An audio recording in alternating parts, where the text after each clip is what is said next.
पुस्तकों के सामाजिक सरोकार जब इस विषय पर हम विचार करते हैं तो हम पाते हैं कि वास्तव में किसी भी विकसित राष्ट्र के लिए, किसी भी आधुनिक राष्ट्र के लिए पुस्तकें अत्यंत आवश्यक होती हैं। वह नए पुराने अनुशासनों को आत्मसात करती हैं, उनका मुद्रण प्रकाशन होता है, उनकी पठनीयता निश्चित रूप से इस बात की ओर संकेत करती है कि वह पुस्तक कितनी उपयोगी है, कितनी सार्थक है और समय सापेक्ष जानकारियों के लिए वह कितनी उपयोगी भी है। अनेक विद्वानों ने पुस्तकों की उपादेयता पर विचार किया और अपने सुदीर्घ जीवन अनुभवों से जो मान्यताएं प्रस्तुत की, पुस्तकों के विषय में जो विचार स्थापित किए, वो बहुत महत्वपूर्ण हैं और हमें प्रेरित करते हैं। लॉन्गफेलो ने लिखा, पुस्तकें विचार की समाधियां हैं। वास्तव में जो विचार है वो बहुत महत्वपूर्ण है और पुस्तकें उन विचारों को संजो कर रखती हैं। ये विचार क्या करें क्या न करें, इस तरफ हमारा ध्यान आकृष्ट करते हैं। किताबें अच्छी मित्र होती हैं, अच्छी दिशा दर्शक भी होती हैं।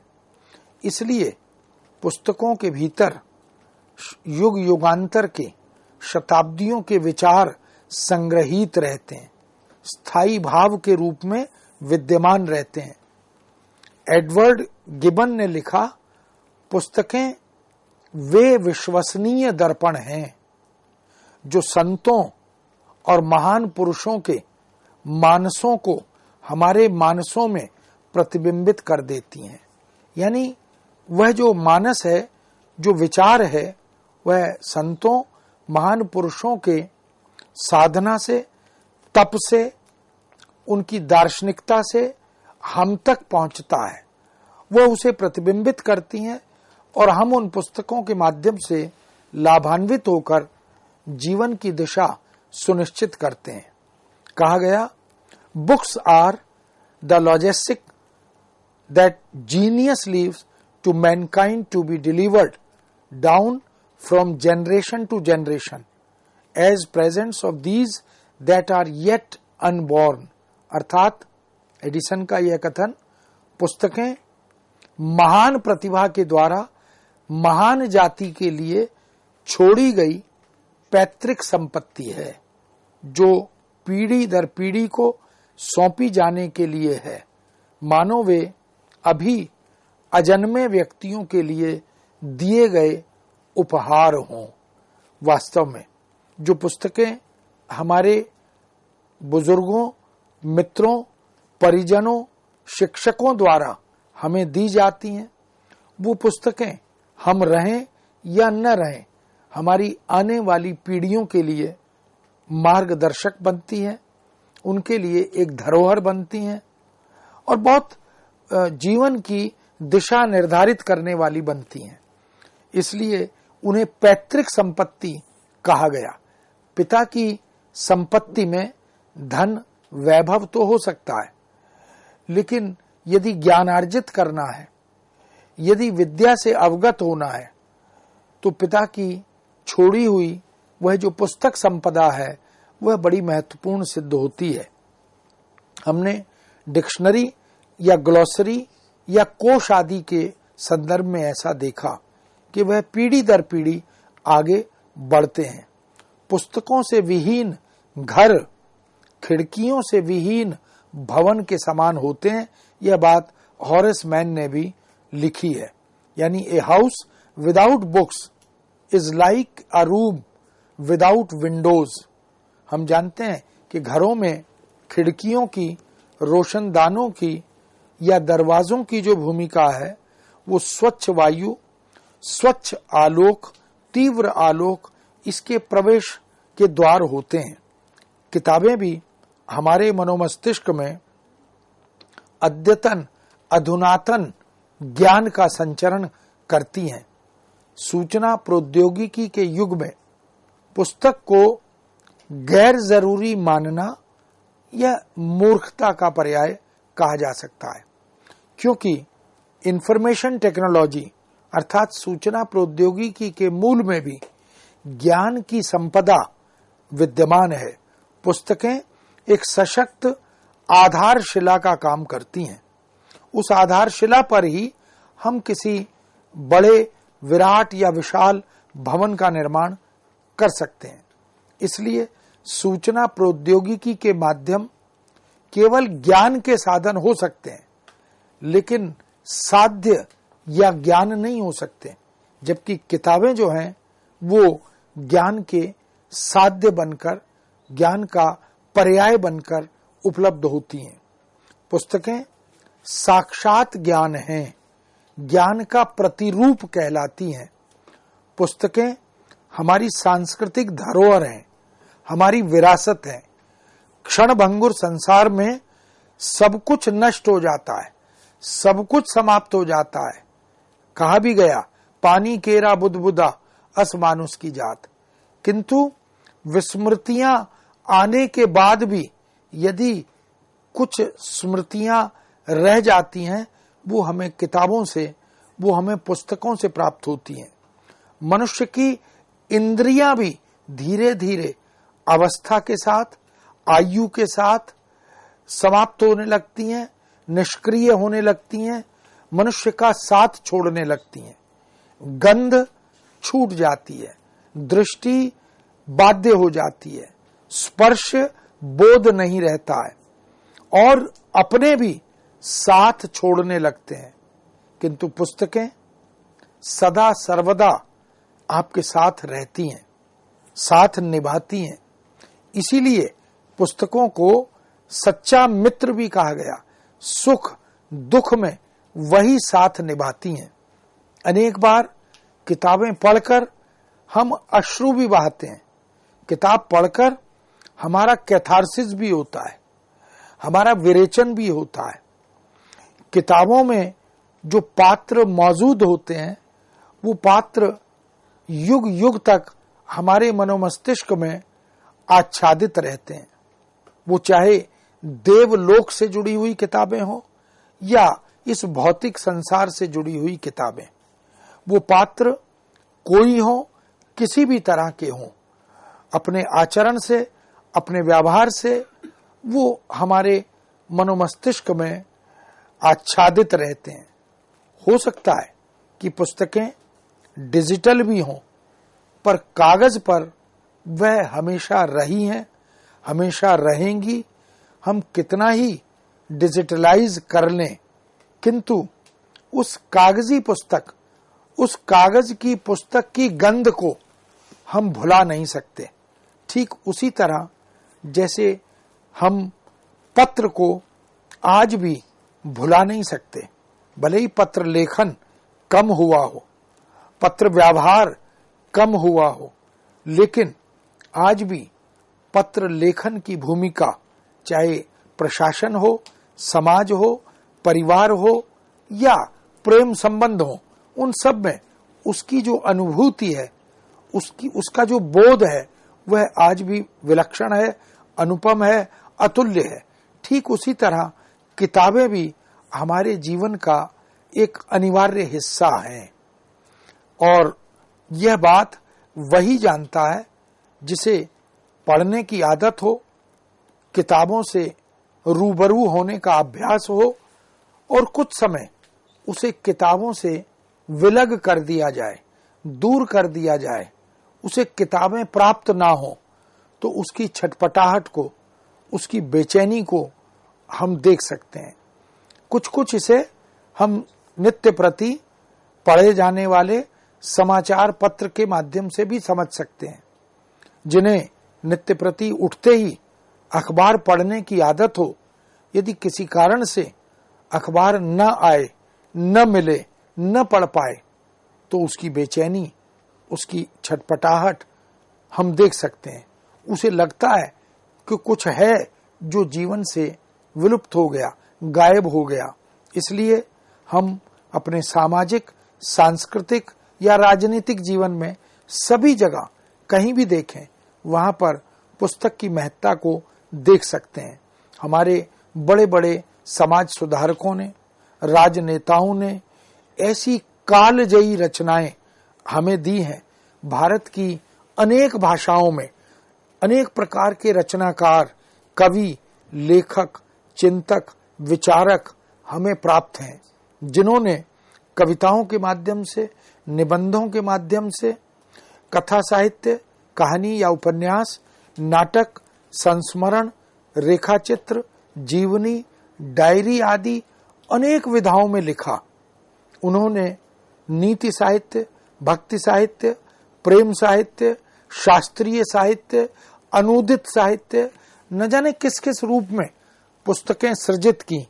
और वास्तव में यह बात इस बात की द्योतक है कि जैसे पतझड़ में पत्ते झड़ जाते हैं, फल और फूल झड़ जाते हैं और वृक्ष बिना पत्तों, बिना फल फूलों के एक ठूंठ सा दिखाई देता है, ऐसे ही किताबों के बिना समाज भी एक ठूंठ सा प्रतीत होता है।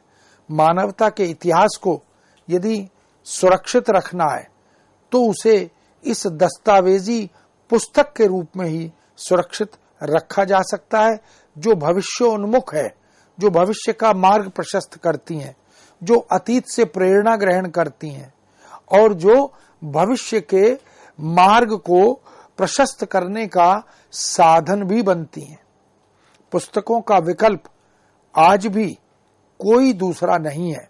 न अखबार है, न मीडिया है, और क्षणिक मास मीडिया या जो क्षणिक सोशल मीडिया है वह तो बिल्कुल नहीं है। किताबें स्थिर हैं, स्थायी हैं और स्थायी भाव बनती हैं। बाकी सब जो अन्य माध्यम हैं वो संचारी भाव हैं। संचारी भाव आते हैं, चले जाते हैं, लेकिन स्थायी भाव सदा सर्वदा विद्यमान रहता है। पुस्तकें कभी भी आउटडेटेड नहीं होती, वो चिर प्रासंगिक रहती हैं।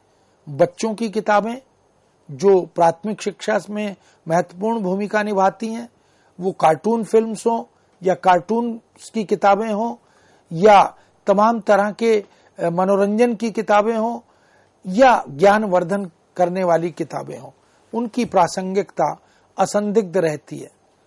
कल, आज और कल की कड़ी बनती हैं ये किताबें। इतिहास साक्षी है, जेलों में भी पुस्तकें लिखी गईं और पढ़ी गईं और उनका सृजन निरंतर होता रहा। बहुत से लोग स्वतंत्रता सेनानी जब जेलों में बंद थे तो उन्होंने पुस्तकें लिखी। आजादी के सरोकारों से जुड़े हुए बहुत से राजनेता, बहुत से भारतीय आजादी दिलाने वाले युग पुरुष ऐसी अनेक पुस्तकों का सृजन करके गए। समाज को राह दिखाने वाली अनेक पुस्तकें, भक्ति, ज्ञान और दर्शन से अवगत कराने वाली अनेक पुस्तकें, उसमें रचना धर्मिता, उसमें सृजनशीलता, उसमें उन रचनाकारों की मौलिकता यह स्पष्ट रूप से दिखाई देती है। विचारों को श्रृंखलाबद्ध करना और उसके माध्यम से समाज का, संस्कृति का मार्ग प्रशस्त करना यह पुस्तकों का ही धर्म है। इसलिए तन्हाई को एक नई जीवन दृष्टि यदि चाहिए होती है तो वह पुस्तकों से ही मिलती है। एक ताकत, एक संकल्प पुस्तकों से ही प्राप्त होता है। तनाव से मुक्ति कराने का काम भी पुस्तकें ही करती हैं। पुस्तकें माँ की उस संवेदनशीलता और ममत्व का बोध भी कराती हैं। पुस्तकें बहन के स्नेह और प्यार का रूप भी धारण करती हैं। पुस्तकें सहधर्मिणी और प्रेयसी के रूप में मार्ग प्रशस्त करने का रचनात्मक कार्य भी करती हैं। हिंदी के प्रसिद्ध रचनाकार निर्मल वर्मा ने तो यह लिखा भी है कि पुस्तकें जीवंत होती हैं। वे इंतजार करती हैं कि कोई सुधी पाठक आए, उन्हें उठाए, उन्हें गले से लगाए, उनकी धूल झाड़े, उन्हें पढ़े, उन्हें आत्मसात करे, अपना कोमल संस्पर्श दे। वास्तव में किताब का जो स्पर्श है वो अद्भुत है। जिन्हें पुस्तकें पढ़ने की आदत है वह पुस्तकों के बिना रह नहीं सकते। उन्हें छटपटाहट होती है, उन्हें बेचैनी होती है। बहुत बड़ा वर्ग तो रात्रि में पुस्तक पढ़े बिना सो नहीं सकता, उन्हें नींद भी नहीं आती। और जो बच्चे, जो विद्यार्थी, जो युवा वर्ग शिक्षा दीक्षा के क्षेत्र में निरंतर अध्ययनरत हैं, शोधरत हैं, उनको तो हम देख ही सकते हैं कि घंटों घंटों दिन प्रतिदिन या महीनों बैठकर वो ऐसी तैयारी करते हैं, किताबों से लाभान्वित होते हैं। इसलिए जीवंत और प्राणवान होती हैं पुस्तकें। किंतु आज हम जिस युग में हैं, जिस समय से गुजर रहे हैं, वह वास्तव में कंक्रीट के जंगलों का युग है। लोहे के जंगलों में हम रह रहे हैं। बड़ी बड़ी दुकानों, शोरूम और मॉल संस्कृति, जिसको हम मॉल कल्चर कहते हैं, उनमें हम रह रहे हैं। वहां पुस्तकें न जाने क्यों उपेक्षित हैं, उनके प्रति एक उदासीनता का भाव दिखाई दे रहा है। प्रौद्योगिकी संपन्न देश भी, जहां पुस्तकें आज भी पूजी जाती हैं, स्तुत्य हैं, वहां पर लोग पुस्तकों का आदर करते हैं। बच्चे माता पिता के साथ, अपने भाई बहनों के साथ, मित्रों के साथ पुस्तक खरीदने जाते हैं, पुस्तक संजो कर रखते हैं। पुस्तक एक दूसरे को देने और एक दूसरे से पढ़वाने की एक प्रकृति और आदत भी वहां पर बनी हुई है। इसलिए पुस्तकों का वहां सम्मान है। पुस्तकों के बृहत संग्रहालय और पुस्तकालय विद्यमान है।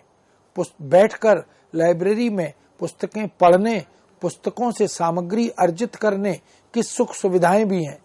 इसी के कारण वह देश, वहां के निवासी प्रौद्योगिकी संपन्न बन गए। वो विकसित राष्ट्र के रूप में अपनी पहचान बना सके। यह सच है कि पुस्तकें सवाल भी पैदा करती हैं। जब हम पुस्तकें पढ़ते हैं तो हमारे मनोमस्तिष्क में अनेक प्रश्न उठते हैं, और सवाल पैदा होना, प्रश्न उठना, यह विकास का लक्षण है। यदि हम किताब पढ़कर उससे जुड़े हुए तमाम मुद्दों, पक्षों या समस्याओं पर विचार करते हैं तो यह पुस्तक की सार्थकता है, यह लेखक की सार्थकता है। उत्तर खोजने को बाध्य करती हैं पुस्तकें, केवल सवाल ही खड़ा नहीं करती, अपितु हमारे मनोमस्तिष्क में एक ऐसी इच्छा शक्ति, एक ऐसा संकल्प पैदा करती हैं कि हम उन सवालों के उत्तर खोजें, उनके माध्यम से हम अपना मार्ग प्रशस्त कर सकें। पुस्तकें हमें स्मृतियों से भी जोड़ती हैं। वो कुछ दिन कितने सुंदर थे, तो वो कुछ दिन कितने सुंदर थे, ये जो स्मृतियां हैं, ये पुस्तकों के माध्यम से, ये पत्रों के माध्यम से हम तक पहुंचती हैं।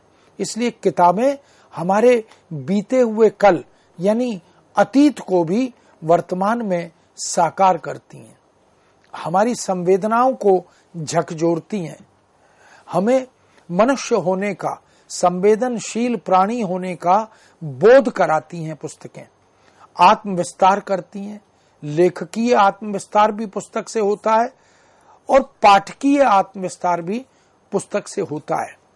पाठक की जानकारी बढ़ती है, उसका ज्ञान का भंडार बढ़ता है, और एक दस्तावेज के रूप में, एक स्थायी स्तंभ के रूप में वह पाठक के जीवन का हिस्सा बन जाती है। सूचना प्रौद्योगिकी केवल सूचना देती है, जबकि पुस्तकें सोचने की शक्ति भी प्रदान करती हैं। लेखकों को यशस्वी बनाती हैं, कीर्तिमान बनाती हैं, उन्हें जीवित रखती हैं। पुत्र कामना नहीं, अब पुस्तक वाचना करने की आवश्यकता होनी चाहिए। इसलिए पुस्तक की वस्तु और उसका विषय सार्थक होना ही चाहिए। संरचना, संदेश, उद्देश्य या उसका प्रयोजन, यह भी स्पष्ट होना चाहिए। पाठ्य पुस्तक हो या संदर्भ पुस्तक हो, तकनीक की पुस्तक हो या प्रौद्योगिकी की पुस्तक हो, अभ्यास की पुस्तक हो या प्रतियोगी परीक्षा की पुस्तक हो, वह अपनी विषय वस्तु से, विवेचना से अपनी सार्थकता सिद्ध करती है। पुस्तक की पाठकीयता या पठनीयता उसकी कसौटी है। कितनी ज्यादा पढ़ी गई है, कितनी बार लाइब्रेरी से किताब ली गई है, इसके आधार पर भी उस पुस्तक की सार्थकता का मूल्यांकन समाज में किया जाता है।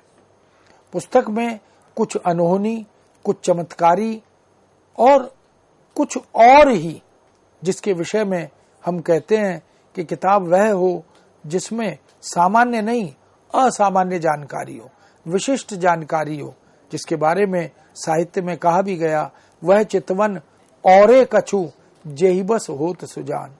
वो कुछ और ही है, वह जो कुछ और है वह किताब से हमें प्राप्त होता है।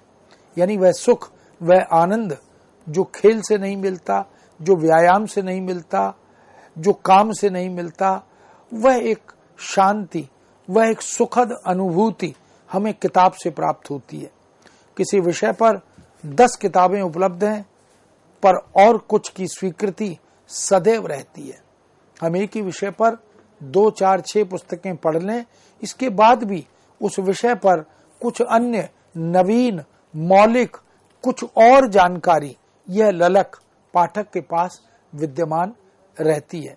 पुस्तकों में एक निहित संदेश, जनहित, समाज हित, सार्वभौमिक हित, यह भी रहता है। उसकी स्वीकार्यता भी उसके सरोकार को बताती है। आज पुस्तकें बिक नहीं रही तो बेची जा रही हैं। बेचने के लिए पुस्तक विक्रेता तमाम तरह के अन्य उपाय करने में जुटे हुए हैं, लेकिन यदि किताब अच्छी हो, सार्थक हो, मार्गदर्शक हो, तो वह स्वतः पाठकों तक पहुंचती है या पाठक उस पुस्तक की तलाश करते करते उस तक पहुंच जाता है। वास्तव में समसामयिकता, सार्थकता, प्रासंगिकता ही पुस्तकों को नया जीवन, नई स्फूर्ति प्रदान करते हैं। पुस्तकों का कलेवर उसे उठाने को, उसे उलटने को बाध्य करने वाला होना चाहिए।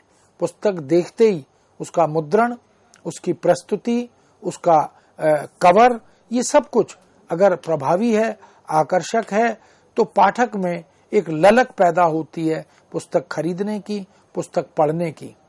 पाठकों की जेब का भी ध्यान रखने वाली पुस्तकें होनी चाहिए। पुस्तक खरीद कर पढ़ने की आदत तभी पड़ेगी जब पाठक की पहुंच में पुस्तक होगी। इसलिए हमें समाज के मनोविज्ञान को समझकर भी पुस्तकों की दुनिया को आगे बढ़ाने का प्रयत्न करना चाहिए। बहुत महंगी किताबें होंगी तो उसकी पठनीयता कम होगी। किताबें धीरे धीरे व्यक्ति या पाठक की पहुंच के आधार पर होनी चाहिए। घर में साज सज्जा पर हम लाखों रुपए खर्च कर देते हैं, लेकिन पुस्तकों के लिए, पुस्तकों के संग्रह के लिए, उनकी अलमारी के लिए हम वो पैसा खर्च नहीं कर पाते। पुस्तकालयों में पुस्तकें धूल चाट रही हैं, लेकिन पठनीयता विलुप्त है। इसलिए मित्रों, आज जरूरत है कि हम पाठकों को पुस्तकों से जोड़ें। आज हम गिफ्ट भी, यानी भेंट भी पुस्तकें दें। पुष्पगुच्छ की जगह हम किताबें दान करें। रघुवीर सहाय की एक बहुत महत्वपूर्ण और प्रशंसनीय कविता इस संदर्भ में उल्लेखनीय है। उन्होंने पुस्तक की भूमिका पर प्रकाश डालते हुए कहा है, रोया हूं मैं भी किताब पढ़ कर के, पर अब याद नहीं कि कौन सी, शायद वह कोई वृत्तांत था, पात्र जिसके अनेक बनते थे, चारों तरफ से मंडराते हुए आते थे, पढ़ता जाता और रोता जाता था मैं, क्षण भर में सहसा पहचाना यह पढ़ता कुछ और हूँ, रोता कुछ और हूँ, दोनों जुड़ गए हैं, पढ़ना किताब का और रोना मेरे व्यक्ति का। लेकिन मैंने जो पढ़ा था उसे नहीं रोया था, पढ़ने ने तो मुझ में रोने का बल दिया। दुख मैंने पाया था बाहर किताब के जीवन से, पढ़ता जाता और रोता जाता था मैं। जो पढ़ता हूँ उस पर मैं नहीं रोता हूँ, बाहर किताब के जीवन से पाता हूं रोने का कारण मैं, पर किताब रोना संभव बनाती है। वास्तव में किताबें हमें संवेदनशील बनाती हैं, सुख और दुख की अनुभूतियों से जोड़ती हैं। इसलिए पुस्तकों की या किताबों की भूमिका सदा सर्वदा महत्वपूर्ण रही है और आने वाले समय में भी हम किताबों से इसी प्रकार उपकृत होते रहेंगे, लाभान्वित होते रहेंगे। इस बिंदु के साथ इस विषय को यहीं विराम देते हैं। पुनः आपके समक्ष नए विषय के साथ उपस्थित होंगे। आज्ञा दीजिए। नमस्कार।